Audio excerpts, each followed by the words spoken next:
Hello dear students, welcome to our channel educational goal. और आज के इस वीडियो में क्लास 12th जो भूगोल की एग्ज़ाम होने वाली है उसके लिए जो 3 अंक और 4 अंक के महत्वपूर्ण प्रश्न हैं उनको हम देखने वाले हैं। और इससे पहले के वीडियो में हम 2 अंक के जो महत्वपूर्ण प्रश्न थे उनको हम समझा चुके हैं। तो देखिए, वीडियो के अंत तक आपको बने रहना है और इन प्रश्नों को आपको बिल्कुल तैयार करना है, क्योंकि इन्हीं में से आपसे प्रश्न एग्जाम में पूछे जाएंगे। देखिए, पहला प्रश्न है, जनसंख्या वितरण को प्रभावित करने वाले 3 भौगोलिक कारकों का उल्लेख करना है। ठीक है। अगला प्रश्न है, स्थानांतरणशील अथवा झूमिंग कृषि की 3 विशेषताएं लिखिए। अगला प्रश्न है कि भारतीय जनसंख्या की सामान्य 3 विशेषताएं बताना है। चौथा प्रश्न है, प्रवास किसे कहते हैं, प्रवास के प्रकारों को लिखिए। पांचवा प्रश्न है, भारत में जल संसाधनों की प्रमुख समस्याओं का उल्लेख कीजिए। अगला प्रश्न है, माल्थस का जनसंख्या वृद्धि सिद्धांत क्या है। अगला प्रश्न है, जनसंख्या के वितरण से क्या तात्पर्य है, विश्व के 3 सघन क्षेत्रों के नाम लिखिए। ठीक है। उससे अगला प्रश्न है, प्रदूषण और प्रदूषक में विभेद कीजिए। आगे देखते हैं, प्रवास के प्रतिकर्ष कारक और अपकर्ष कारक में अंतर बताना है। ठीक है। समुद्री पत्तनों को अंतर्राष्ट्रीय व्यापार का प्रवेश द्वार क्यों कहते हैं। कुटीर और लघु उद्योगों में कोई 3 अंतर स्पष्ट कीजिए।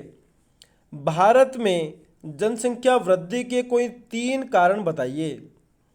नियोजन की संकल्पना को समझाइए। विश्व में जनसंख्या परिवर्तन के उत्तरदायी कारणों की व्याख्या कीजिए। जनसंख्या पिरामिड क्या होता है, इसके प्रमुख प्रकारों के नाम बताना है। अंतर्राष्ट्रीय व्यापार के प्रमुख पक्ष कौन कौन से हैं, स्पष्ट कीजिए। भारत में प्रवास से उत्पन्न 3 समस्याओं को बताना है। ठीक है। अब आगे देखते हैं, नियोजन के उपगमों का विवरण दीजिए। स्वच्छ भारत अभियान के प्रमुख उद्देश्य बताना है। भारत में जल संसाधनों का संरक्षण क्यों आवश्यक है।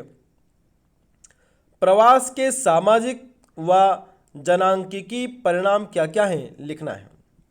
हरित क्रांति किसे कहते हैं, कृषि में इसके 2 परिणाम लिखिए। ग्रामीण व नगरीय जनसंख्या में अंतर स्पष्ट कीजिए। जनसंख्या वितरण को प्रभावित करने वाले कोई 3 कारकों को लिखना है। अब 4 अंक के प्रश्न हैं। पहला प्रश्न है, भारतीय अर्थव्यवस्था में कृषि का महत्व बताइए। भारत में जल सांभर के विकास कार्यक्रम की उपयोगिता बताइए। प्राकृतिक संसाधनों में भिन्नता अंतर्राष्ट्रीय व्यापार को कैसे प्रभावित करती है। ऊर्जा के परंपरागत तथा गैर परंपरागत स्रोतों में अंतर स्पष्ट करना है। ठीक है, परंपरागत और गैर परंपरागत। ठीक है। भारत में लौह अयस्क के उत्पादन एवं वितरण को संक्षेप में स्पष्ट कीजिए। इंदिरा गांधी नहर कमांड क्षेत्र का वर्णन करना है। नियोजन की संकल्पना को समझाइए। सतत पोषणीय विकास क्या है, इसकी आवश्यकता क्यों होती है। भारत में ऊर्जा के गैर परंपरागत कोई 4 स्रोतों के का वर्णन करना है।